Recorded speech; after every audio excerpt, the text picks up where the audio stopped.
On day one of COVID, day one, when they still had the people falling over in the street in China. Yeah, what was that? That video? Yeah. They're just running in the street and dropping dead? Yep. When the Italian hospital was overrun, day one, my brother and I sat down and had a conversation in our war room, our cigar lounge, which is very similar to this. And we sit down and said, if this disease will kill people like you and I, military-aged males, then the world is over.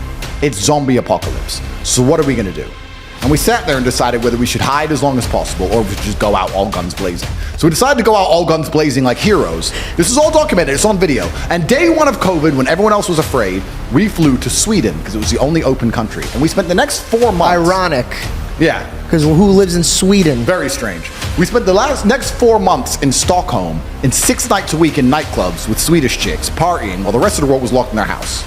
Nobody talks about this. Nobody talks about the fact that Sweden was open, no restrictions, you could do whatever you wanted, nightclubs were open, everyone was partying, everyone else was locked up, not allowed to go to funerals. We were literally in parties all day, every day. I didn't even get sick, didn't even get a cold, and it was cold outside, didn't even get the sniffles. So we beat COVID, we won COVID early. So even after this experience, for the next 2 years of COVID, I'm trying to scream at people, listen, wake up. And like, oh, yeah, they wouldn't just put it on the news. They wouldn't just lie to us and try and scare us all for no reason until you understand the good and evil in the world and you understand that's how the devil actually operates. But the point I was going to make earlier about talking about how these people are broken and money doesn't satisfy them. People often say, COVID was just for money. And I say, that's actually a very optimistic view of the world. It wasn't just for money. It was for something far worse. They have money. They print money. Yeah. They make money. They are the money. When I found out about I just learned about how they print money. I literally could not believe it. Oh yeah, money's not real. For 3 days, I'm sitting around, so I'm like, what is this? So they could just print this shit? Money is not real. It's not real. They just print it. It's not real. Fair. Please continue. Yeah, so money's not real. And I say that to people. And they so go, it's not about money. No, it's not about money. So what's about? It's about power and control. Yep. Because when you get to a certain level of wealth, and I'll talk from my own personal experience, I want people to understand I come from the lowest possible socioeconomic background. I come from a single mother household. My father and mother broke up when I was 9. I lived in Luton, England, which is the worst town in England. I grew up and went to a school with a 3% pass rate.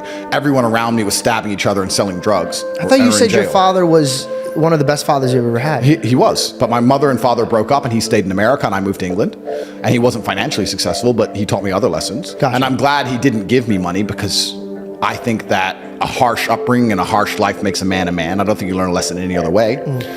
But I come from the absolute bottom and now I'm up at a position where we have a very large empire. A lot of it is shadow. Most people don't know what it is, but even our overt things, even our university and things that are online are turning over $15, $20 million a week.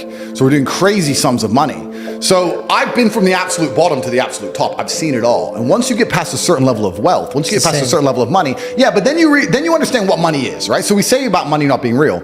Money is not real from a governmental perspective because they just print it. It's nothing. But money is truthfully the stored time and energy of other people.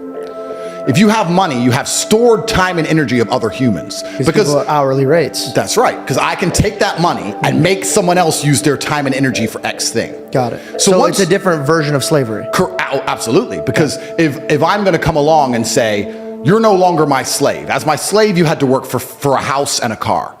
You're no longer my slave.